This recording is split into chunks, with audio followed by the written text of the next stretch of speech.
ಇತ್ತೀಚಿನ ಸಂಚಿಕೆಗಳನ್ನು ಜಾಹೀರಾತಿನ ಕಿರಿಕಿರಿ ಇಲ್ಲದೆ ನೋಡಿ.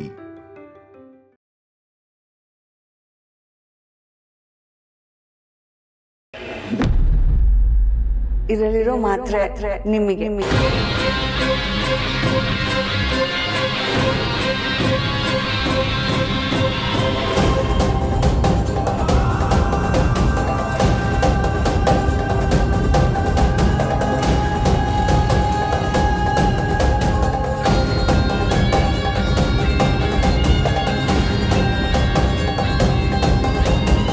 ಇದು ನಿಮ್ಮ ದೇಹದಲ್ಲಿ ನೀರಿನ ಅಂಶ ಕಡಿಮೆನೇ ಆಗದೆ ಇರೋ ತರ ನೋಡ್ಕೊಳ್ಳುತ್ತೆ. ಕಬ್ಬಿಣ ಅಂಶ ಬ್ಯಾಲೆನ್ಸ್ ಮಾಡುತ್ತೆ. ತಗೊಳ್ಳಿ.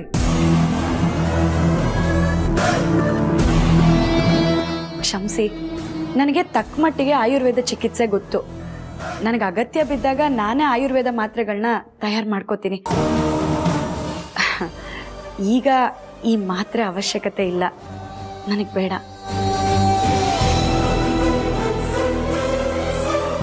ಹೌದಾ? ಸರಿ, ಹಾಗಿದ್ರೆ ಬರ್ತೀನಿ.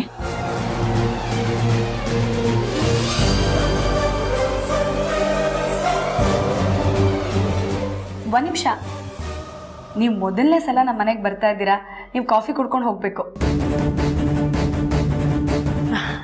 ಇಲ್ಲ, ಪರವಾಗಿಲ್ಲ, ನಾ ಬರ್ತೀನಿ.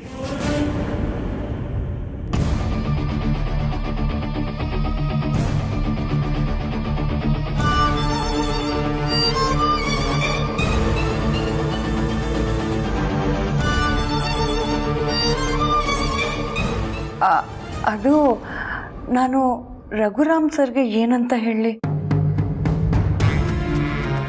ಈ ಮಾತ್ರೆನ ನಿಮಗೆ ಕೊಡೋದಕ್ಕೆ ಹೇಳಿದ್ದೆ ಅವರು. ಈಗ ನಿಮ್ಮ ಸೊಸೆ ನೀವು ಹೇಳಿದ ಮಾತ್ರೆನ ತಗೊಳ್ಳಲ್ಲ ಅಂದ್ರು ಅಂತ ಹೇಳಿದ್ರೆ ಅವ್ರು ಬೇಜಾರು ಮಾಡ್ಕೊಳಲ್ವಾ? ಅವರಿಗೆ ಜನನಿ ಮೇಡಮ್ಗೆ ಸಿಗ್ತಾ ಇರೋ ಸುಖ ಸೌಲಭ್ಯ ಎಲ್ಲ ನಿಮಗೆ ಸಿಗಬೇಕು ಅನ್ನೋ ಆಸೆ. ಅದಕ್ಕೆ ತಾನೇ ಬಸ್ರಿ ಅಂತ ಜನನಿ ಮೇಡಮ್ಗೆ ಅಖಿಲ ಮೇಡಮ್ ಏನೇ ಮಾಡಿಕೊಟ್ರು ಅದನ್ನು ನಿಮಗೆ ರಘುರಾಮ್ ಸರ್ ತಂದ್ಕೊಡೋದು. ಈಗ ಜನನಿ ಅವ್ರು ತಗೊಳ್ತಿರೋ ಮಾತ್ರೆನ ನೀವು ತಗೊಳ್ಳಲ್ಲ ಅಂದರೆ ಅವ್ರಿಗೆ ಡಿಸಪಾಯಿಂಟ್ ಆಗತ್ತೇನೋ ಪಾಪ. ನಾನು ಕೊಡ್ತಿರೋ ಈ ಮಾತ್ರೆಗಳಿಂದ ಅವ್ರ ಭಾವನೆಗಳಿದೆ. ಆದರೂ ನೀವು ಬೇಡ ಅಂತಿದ್ದೀರಾ ಅಂದರೆ ಫೋರ್ಸ್ ಮಾಡೋಕ್ಕಾಗಲ್ಲ. ಇಟ್ಸ್ ಓಕೆ, ಹೀಗೆ ಹೇಳ್ತೀನಿ. ನಾನು ಬರ್ತೀನಿ. ಒಂದು ನಿಮಿಷ ನಮ್ಮ. ಹಾಂ, ಹೇಳಿ ಸರ್. ಪಾರ್ವತಿ, ಅವ್ರ ಭಾವನೆಗಳಿಗೆ ಧಕ್ಕೆ ಆಗೋದು ಬೇಡ, ಮನ್ಸಿಗೆ ನೋವಾಗೋದು ಬೇಡ. ಈ ಮಾತುಗಳನ್ನ ತಗೊಳ್ಳಮ್ಮ. ಕೊಡಿ.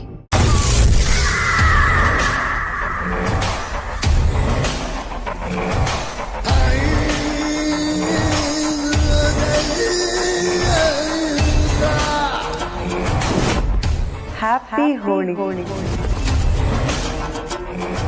ಬರ್ತೀನಿ. ಬಾಯ್.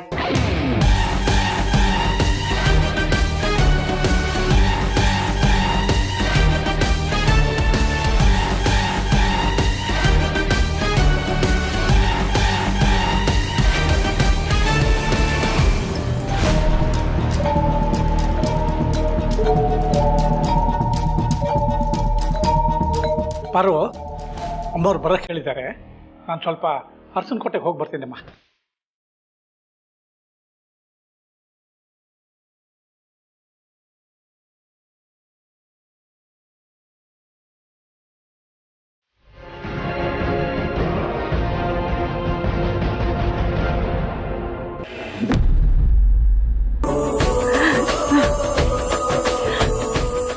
ಎಲ್ಲರಿಗೂ ಹೋಳಿ ಹಬ್ಬದ ಶುಭಾಶಯಗಳು. ಹ್ಯಾಪಿ ಹೋಳಿ ಅಕ್ಕ. Thank you.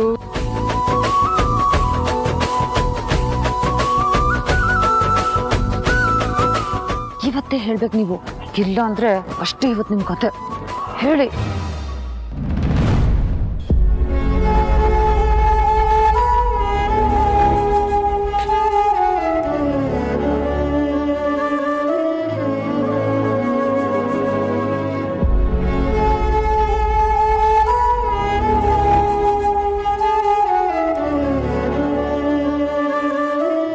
ಅಂಗಡಿಗೆ ಹೋಗಿ ಬರ್ತೀನಿ ಅಂತ ಹೋದ ಯಜಮಾನ್ರು ಇಷ್ಟೊತ್ತಾದ್ರೂ ಯಾಕೆ ಬರಲಿಲ್ಲ?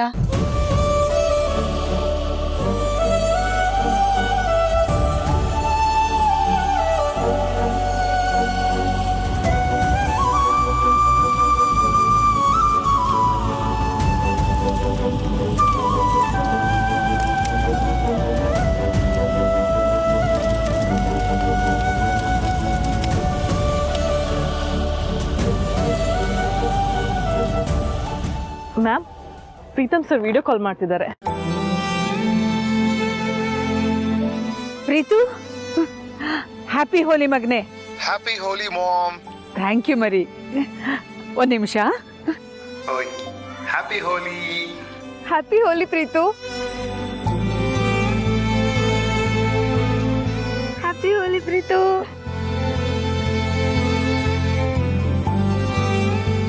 ಮಾಮ್, ಹೋದ್ ಕೆಲಸ ಮುಗಿತಾ ಬಂತು, ಆದಷ್ಟು ಬೇಗ ಬಂದ್ಬಿಡ್ತೀನಿ. ಆಗ್ಲಪ್ಪ, ಮೋಸ್ಟ್ ವೆಲ್ಕಮ್ ಮಗನೆ. ನಿನಗೋಸ್ಕರ ಕಾಯ್ತಾ ಇರ್ತೀವಿ. ಬಾಯ್ ಪ್ರೀತು.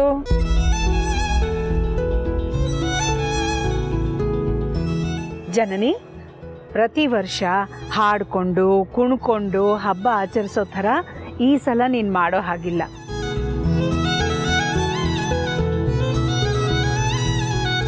ಸೂಕ್ಷ್ಮವಾಗಿ ನಿಧಾನವಾಗಿ ಆಚರಿಸ್ಬೇಕು. ಯಾಕಂದ್ರೆ ನಿನ್ನ ಹೊಟ್ಟೆಲಿ ನಮ್ಮ ವಂಶದ ಕುಡಿ ಬೆಳೀತಾ ಇದೆ.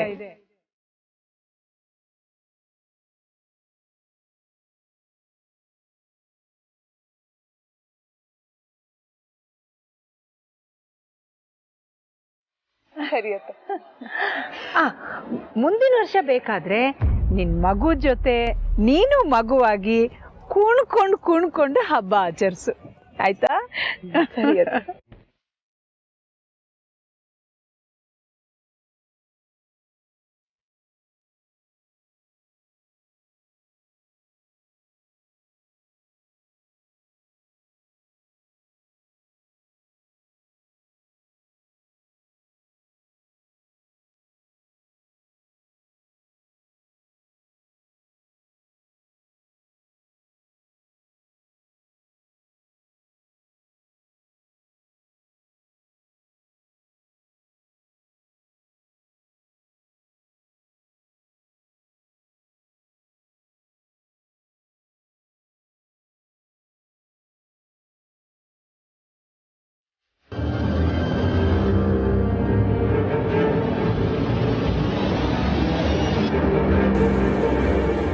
ಅಕ್ಕ, ಈ ಸಲ ನಾನು ಎಲ್ಲ ಸಲದ ಹಬ್ಬದ ಥರ ಜೋರಾಗಿ ಕುಣಿದು ಅದೆಲ್ಲ ಮಾಡಲ್ಲ.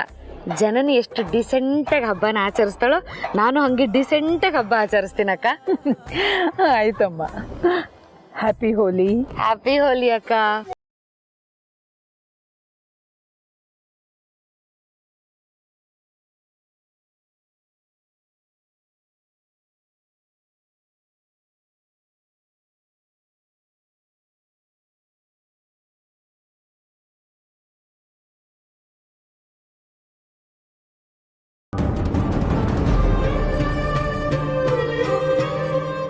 ಹನುಮಂತು, ಅಮ್ಮ,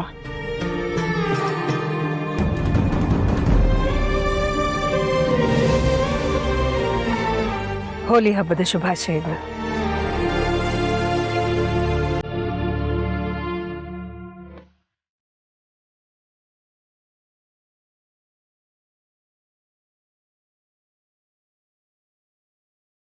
ಹೋಲಿ ಹಬ್ಬದ ಶುಭಾಶಯಗಳು.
ರಘು,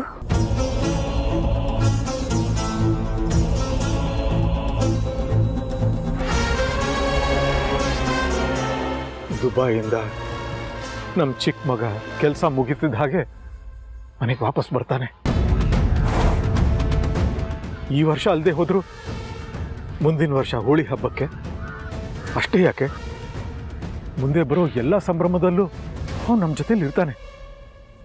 ಆದರೆ ನಮ್ಮ ದೊಡ್ಡ ಮಗ ಆದಿತ್ಯ, ನಮ್ಮ ಸೊಸೆ ಪಾರ್ವತಿ ಕಣ್ಮುಂದೆ ಇದ್ರು ಭಾವ, ಈ ಮನೇಲಿ ನಮ್ ಜೀವಕ್ಕೆ ಸೇಫ್ಟಿ ಇಲ್ಲ ಅಂತೇಳಿ ಆಸ್ತಿಲ್ ಭಾಗ ಕೇಳಿ ಮನೆ ಬಿಟ್ಟು ಹೋದವ್ರ ಬಗ್ಗೆ ನೀವೇನ್ ಭಾವ? ನೀನ್ ಹೆಂಡ್ತಿನ ಮನೆ ಒಳಗೆ ಕರ್ಕೊಂಡು ಹೋಗು. ದಾಮಿನಿ ನಡಿ, ಅಕ್ಕ ನಡಿ ಅಂದೆ.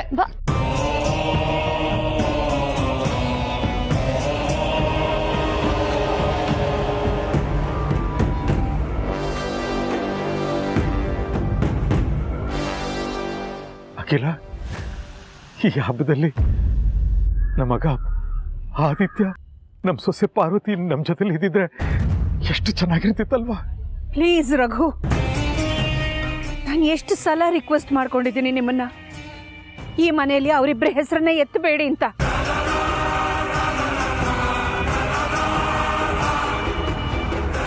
ಅಖಿಲ, ಆದಿತ್ಯ ನಾವು ಹೆತ್ತ ಮಗ, ಎಲ್ರ ಜೊತೆ ಸೇರ್ಕೊಂಡು ನಾವು ಹೋಳಿ ಆಚರಿಸ್ತಿದ್ದೀವಿ. ಆದ್ರೆ ಅವನು ಮಾತ್ರ ಅನಾಥನ ಥರ ಒಬ್ಬನೇ ನಿಂತಿದ್ದ. ಅಪ್ಪನಾಗಿ ನನಗೆ ಎಷ್ಟು ಸಂಕಟ ಗೊತ್ತಾ? ಹೆತ್ತ ಕರಳು ನಿನ್ಗೇನು ಅನ್ಸ್ಲಿಲ್ವಾ?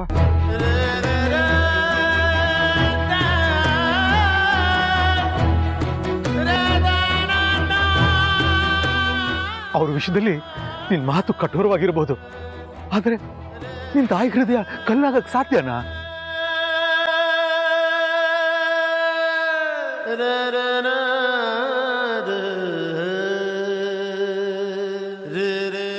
ಇತ್ತೀಚಿನ ದಿನಗಳಲ್ಲಿ ನೀನು ನಮ್ಮ ದೊಡ್ಡ ಸೊಸೆ ಪಾರ್ವತಿನ ಮಗಳ ತರಾನೇ ಕಾಣಕ್ ಶುರು ಮಾಡಿದ್ದೆ. ನಮ್ಮ ನಂತರ ಈ ಮನೆಗೆ ಅವರೇ ದಿಕ್ಕು. ಈ ಮನೆಗೋಸ್ಕರ ಅವ್ರು ಏನೇ ಮಾಡಿದ್ರು ಅದು ಒಳ್ಳೇದಾಗಿರುತ್ತೆ ಅಂತ ನೀನ್ ಬಲವಾಗಿ ನಂಬಿದ್ದೆ. ಅದು ಎಲ್ಲವೂ ಅವ್ರ ಆಸ್ತಿ ಕೇಳಿದ್ರು ಒಂದೇ ಕಾರಣಕ್ಕೆ ಬದಲಾಗೋಯ್ತಾ? ನನಗೆ ಅವ್ರ ಬಗ್ಗೆ ಮಾತಾಡಕ್ಕೆ ಇಷ್ಟ ಇಲ್ಲ ರಘು. ಅಖಿಲ, ನಿನ್ ಮಾತಲ್ಲಿ 1000 ಹೇಳ್ಬೋದು, ಆದ್ರೆ ನಿನ್ ಅಂತಃಕರಣ ಏನು ಅಂತ ನನಗೆ ಚೆನ್ನಾಗಿ ಗೊತ್ತು. ಈ ಮನೆ ಒಗ್ಗಟ್ಟಿನ ಹಿಂದೆ ನಿನ್ ತಾಳ್ಮೆ, ತ್ಯಾಗ ಎಷ್ಟಿದೆ ಅಂತ ನನಗೆ ಗೊತ್ತು.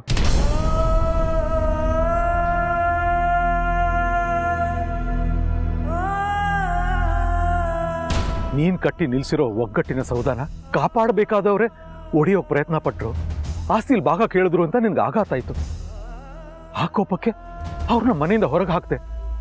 ಆದ್ರೆ ಮನಸ್ಸಿಂದ ಹೊರಗೆ ಹಾಕಕ್ಕಾಯ್ತಾ?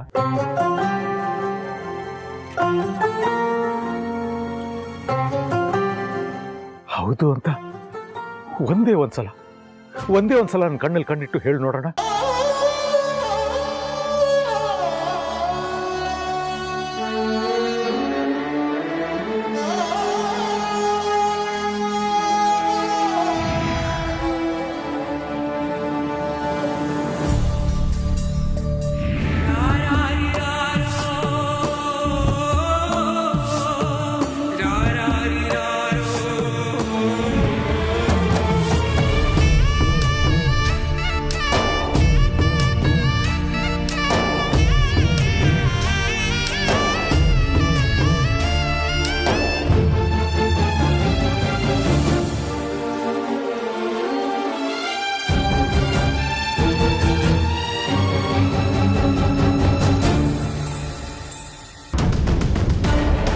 ಹೋಳಿ ಹಬ್ಬ ಅಂದ್ರೆ ಅಪರಿಚಿತರಿಗೂ ಬಣ್ಣ ಹಚ್ಚಿ ಸಂಭ್ರಮಿಸೋ ದಿನ. ನಾವು ಹೆತ್ತ ಮಗ ಕಣ್ಮುಂದೆ ನಿಂತಿದ್ದ, ನಿನ್ ಕೈಯಲ್ಲೂ ಬಣ್ಣ ಇತ್ತು, ಆದ್ರೆ ಅವನ್ ಕೆನ್ನೆಗೆ ಬಣ್ಣ ಹತ್ತಲೇ ಇಲ್ವಲ್ಲ ಅಖಿಲ?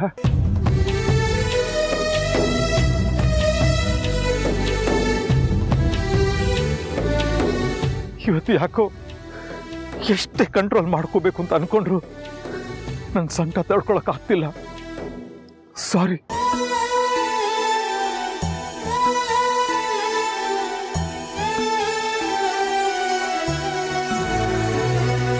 ಆಸ್ತಿಲಿ ಅವ್ರು ಯಾಕೆ ಭಾಗ ಕೇಳಿದ್ರು ಗೊತ್ತಿಲ್ಲ. ಅವ್ರನ್ನ ಕೇಳಿದ್ರೆ ಅವ್ರು ಹೇಳ್ತಾನೂ ಇಲ್ಲ. ಆದರೆ ನೀನು ಒಂದೇ ಒಂದ್ಸಲ ದೊಡ್ಡತನ ತೋರಿಸಿ ನೀನು ಹಾಕಿರೋ ಆಣೆನ ವಾಪಸ್ ತಗೊಂಡು ಒಂದ್ಸಲ ಅವ್ರನ್ನ ಮನೆಗೆ ಬಾ ಅಂತ ಕರಿ. ಮತ್ತೆ ನಾವು ಎಲ್ಲರೂ ಒಗ್ಗಟ್ಟಾಗಿ ಒಂದೇ ಮನೆಯಲ್ಲಿ ಎಲ್ಲರೂ ಜೊತೆಯಾಗಿರ್ಬೋದು.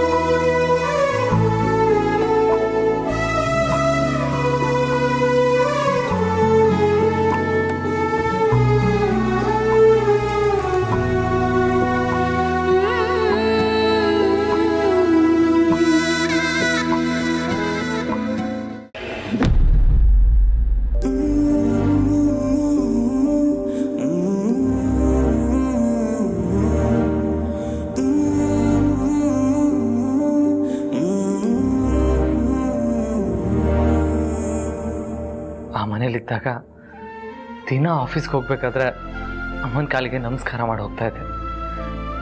ಆದ್ರೀಗ ಹಬ್ಬಗಳಲ್ಲೂ ಅಮ್ಮನ ಆಶೀರ್ವಾದ ಸಿಗ್ತಾ ಇಲ್ಲ. ಅವ್ರ ಮುಖ ನೋಡೋದಕ್ಕೂ ಅವಕಾಶಕ್ಕೋಸ್ಕರ ಕಾಯೋ ಥರ ಆಗಿದೆ. ನನಗೂ ಅಷ್ಟೇ ಯಜಮಾನ್ರೆ. ನಾವು ಆಸ್ತಿಲ್ ಭಾಗ ಕೇಳೋದಕ್ಕಿಂತ ಬೇರೆ ಯಾವುದಾದ್ರೂ ದಾರಿ ಹುಡುಕಿದ್ರೆ ಸಿಕ್ತಿತ್ತೇನೋ ಅಂತ ಈಗಲೂ ಒಂದೊಂದ್ಸಲ ನನ್ಗನ್ಸುತ್ತೆ. ಆದ್ರೆ ಏನ್ ಮಾಡೋದು, ಆ ಕ್ಷಣಕ್ಕೆ ನಮಗ್ ಸಿಕ್ಕಿದ ಪರಿಹಾರ ಇದೆ ಅಲ್ವಾ. ನಾವಿಬ್ರು ಮನೆಯಿಂದ ಹೊರಗೇನೋ ಬಂದ್ವಿ, ಮನ್ಸನ್ನ ಕಲ್ ಮಾಡ್ಕೊಂಡು ಬದುಕ್ತಾ ಇದೀವಿ. ಆದ್ರೆ ಅಪ್ಪ ಮಾವ ಒಳಗೊಳಗೆ ಕೊರಗ್ತಾ ಇದ್ದಾರೆ. ಇವತ್ ಮಾವ ತುಂಬಾ ನೊಂದ್ಕೊಂಡ್ಬಿಟ್ರು.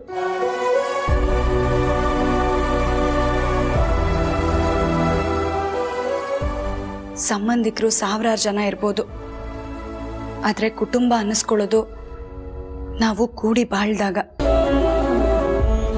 ನನಗಂತೂ ನಾವ್ ಯಾವಾಗ ಅತ್ತೆಮ್ಮನ ಹತ್ರ ಕ್ಷಮೆ ಕೇಳಿ ಆ ಮನೆಗೆ ಹೋಗ್ತೀವೋ ಅಂತ ಅನ್ನಿಸ್ಬಿಟ್ಟಿದೆ. ನನಗೂ ಅಷ್ಟೇ ಬಾರು.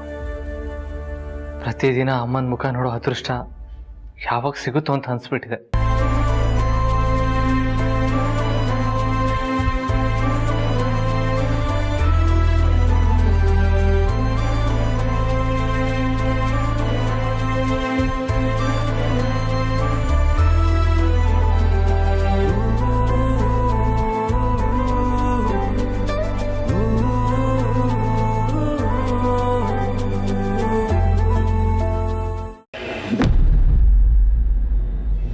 ಹೌದು ಪ್ರೀತು, ಹೋಳಿ ಹಬ್ಬದಲ್ಲಿ ನೀನು ನನ್ನ ಹತ್ರ ಇಲ್ಲ. ಆದರೆ ಆದಿಭಾವ ಹತ್ರ ಬಂದರು, ಅತ್ತೆ ಅವ್ರನ್ನ ಅಪರಿಚಿತರ ಟ್ರೀಟ್ ಮಾಡಿದ್ರು. ನನಗೆ ತುಂಬ ಬೇಜಾರಾಯಿತು ಗೊತ್ತಾ. ಆದರೂ ಅತ್ತೆ ಪಾಯಿಂಟ್ ಆಫ್ ವ್ಯೂ ಯೋಚನೆ ಮಾಡಿದ್ರೆ ಅವ್ರು ಮಾಡಿದ ಸರಿನೇ ತಾನೆ. ಹೋಗ್ಲಿ ಬಿಡು, ನೀನು ಹೇಗಿದ್ರು ಬರ್ತಿದ್ಯಲ್ಲ, ಬಂದ್ಮೇಲೆ ಮಿಕ್ಕಿದ್ದು ಮಾತಾಡೋಣ. ಸರಿ, ಬಾಯ್.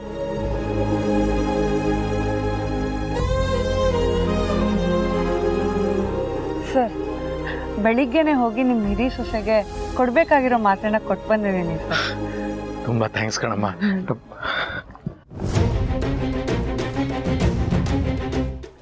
ಪ್ಲೀಸ್ ಬೇಡ ಸರ್. ಪಾರ್ವತಿ ಅವ್ರ ಬಗ್ಗೆ ನಾನು ಸ್ವಲ್ಪ ಮಟ್ಟಿಗೆ ತಿಳ್ಕೊಂಡಿದ್ದೀನಿ. ಅದೇ ಅವರು ಮನೆಯಲ್ಲಿ ಆಸ್ತಿಲಿ ಭಾಗ ಕೇಳಿ ಹೊರಗೆ ಹೋಗಿದಾರಂತೆ. ಆದ್ರೂ ಅಖಿಲ ಮೇಡಮ್ ಅವ್ರನ್ನ ಬಿಟ್ಟು ಮನೇಲಿರೋರು ಯಾರಿಗೂ ಅವ್ರ ಮೇಲಿರೋ ಅಫೆಕ್ಷನ್ ಕಡಿಮೆ ಆಗಿಲ್ಲ. ಸೊ ನನಗೂ ಪಾರ್ವತಿ ಅವ್ರ ಮೇಲೆ ಸ್ಪೆಷಲ್ ಕನ್ಸರ್ನ್ ಇದೆ. ಅವರು ನನಗೆ ಸ್ಪೆಷಲ್ ಕೇಸ್. ಹಣಕ್ಕೋಸ್ಕರ ನಾನು ಮಾತ್ರೆ ಕೊಟ್ಟಿಲ್ಲ, ನನ್ನ ಮನಸ್ಸಿನ ತೃಪ್ತಿಗೋಸ್ಕರ ಕೊಟ್ಟಿದ್ದೀನಿ.